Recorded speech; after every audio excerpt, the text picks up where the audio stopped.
La séance est ouverte. Bonjour à tous. L'ordre du jour appelle les questions orales sans débat, avec une première question qui est posée par Monsieur Lionel Vuibert au ministre de l'Agriculture et de la Souveraineté alimentaire, que je salue. Merci Monsieur le Président. Monsieur le ministre de l'Agriculture et de la Souveraineté alimentaire, partout en France et notamment dans les Ardennes, nous avons entendu la souffrance de nos agriculteurs. Ils sont confrontés à une multitude de défis, des prix du lait et des céréales qui ne cessent de baisser, des charges qui explosent, des aléas climatiques de plus en plus fréquents et un sentiment d'abandon grandissant.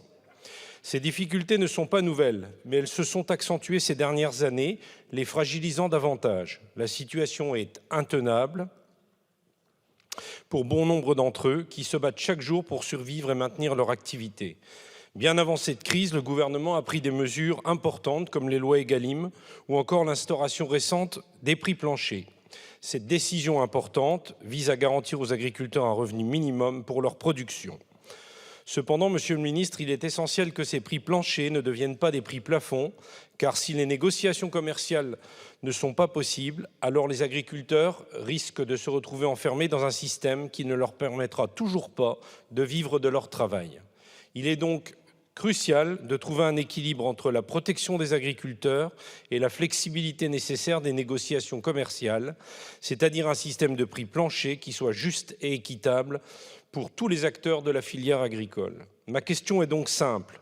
Comment garantir que les prix planchers ne se transforment pas en prix plafond, étouffant ainsi toute possibilité de négociation et de rémunération juste pour nos agriculteurs ?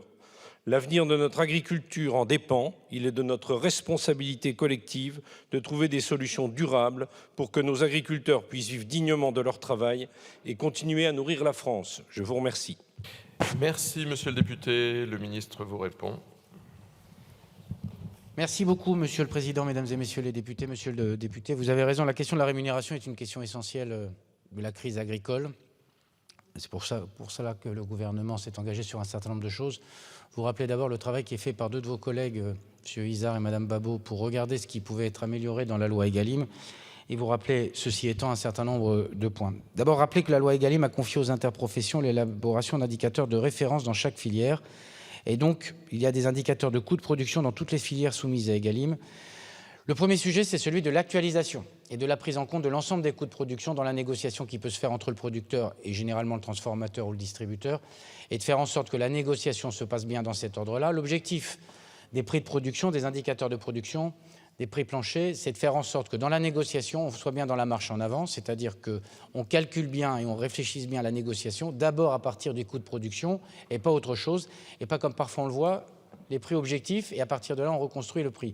Le prix de démarrage doit être celui des indicateurs de production. Le second enjeu, c'est celui du périmètre des indicateurs des coûts de production. Il faut réaliser un travail d'actualisation, je le disais, avec l'ensemble des charges. On a en particulier un sujet qu'on a devant nous, c'est l'intégration des coûts liés à la décarbonation de l'agriculture, qui doivent être intégrés.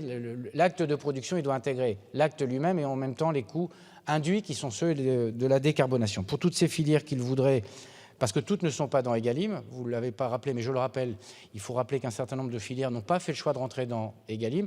Ça peut être légitime, mais il faut faire attention quand même à regarder s'il n'y aurait pas intérêt pour un certain nombre d'entre elles à rentrer dans Egalim. Le troisième sujet, c'est qu'il y ait bien une contractualisation écrite. Je pense à la filière viande bovine que vous connaissez bien. C'est une filière qui a besoin qu'on aille plus loin dans la contractualisation. La loi le prévoit.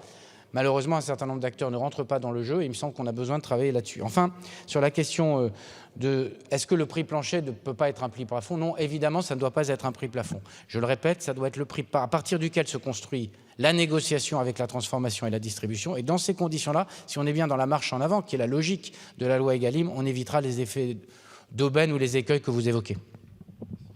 Merci, Monsieur le ministre. Monsieur le député, on a fait le tour. Bravo. Monsieur Molac.